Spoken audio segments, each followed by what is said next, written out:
Many former Muslims are now involved in efforts to convert believers in Islam to Christianity. CBN News hooked up with some of them as they linked up with other Christians at the Seattle Revival Center. They trained in how best to reach Muslims and then went out to do just that at Seattle's annual Arab Festival.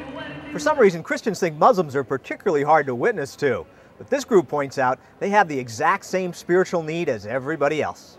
The leader of Arabic Christian Perspective says dig into your own past and fears.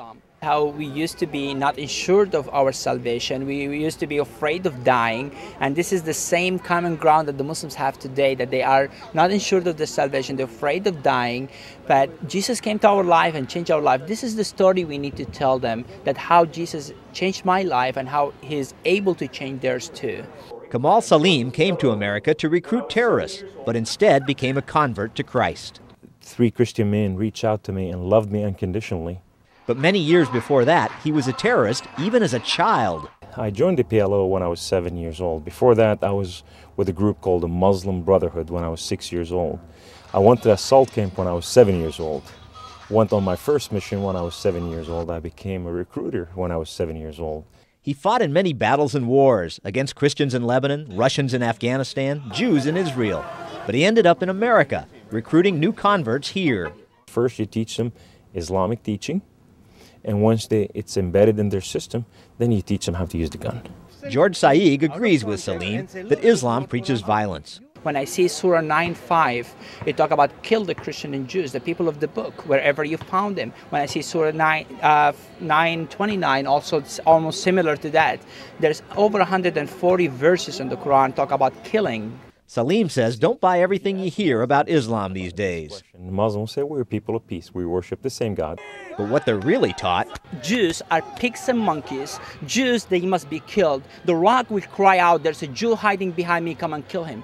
Muslims, they say, believe Christ was a mere man. He didn't even die on the cross. He was lifted up and he's coming back and he will be a Muslim. Arabic Christian Perspective hopes to open up many Islamic eyes when it holds a debate with Muslim apologist Nadir Ahmed in Anaheim, California, October 20th.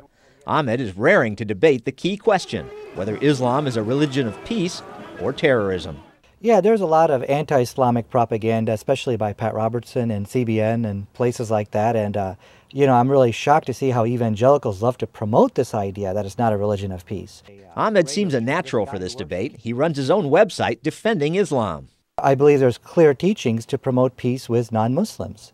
And those verses are not mentioned by these propagandists, and that's what I'm going to do. I'm going to mention those verses. But it didn't seem very peaceful when Muslims eavesdropped on our CBN News interview with Saeed, then ripped into him for telling us Islam was not a religion of peace. They yelled and screamed he wasn't telling the truth, shouting down the former terrorist Salim as he tried to defend Saeed. Meanwhile, Ahmed insists Americans misunderstand Muslims and key Islamic words like jihad, which means struggle. Somebody's struggling with alcoholism, and he's trying to stay away from that. That's a jihad against alcohol. But Saeed says jihad almost always means bloody struggle.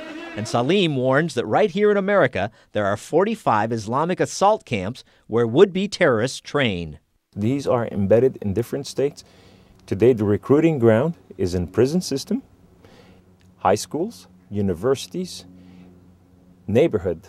It's to counter such efforts that Saeed and his people are reaching out as quickly as they can to Muslims at Arab festivals like this one in Seattle and a recent one in Dearborn, Michigan, where dozens converted. Praise the Lord that we have 42 Muslims came to the Lord. These former Muslims insist Islamic people are not by nature violent. They totally blame the mayhem and terror pouring out of Islamic lands on the religion itself. I really look at Osama bin Laden himself as a victim of Islam. My problem is not with Osama bin Laden. My problem is not with the Muslim people. My problem is the teaching of Islam, the teaching of Quran. Because this is what pushed Muslims to do what they're doing. So while these Christians say that Islam itself may be a danger, they believe the Islamic people are as deserving of love as anyone else and can be just as open to Jesus. Paul Strand, CBN News, reporting from the Arab Festival in Seattle, Washington.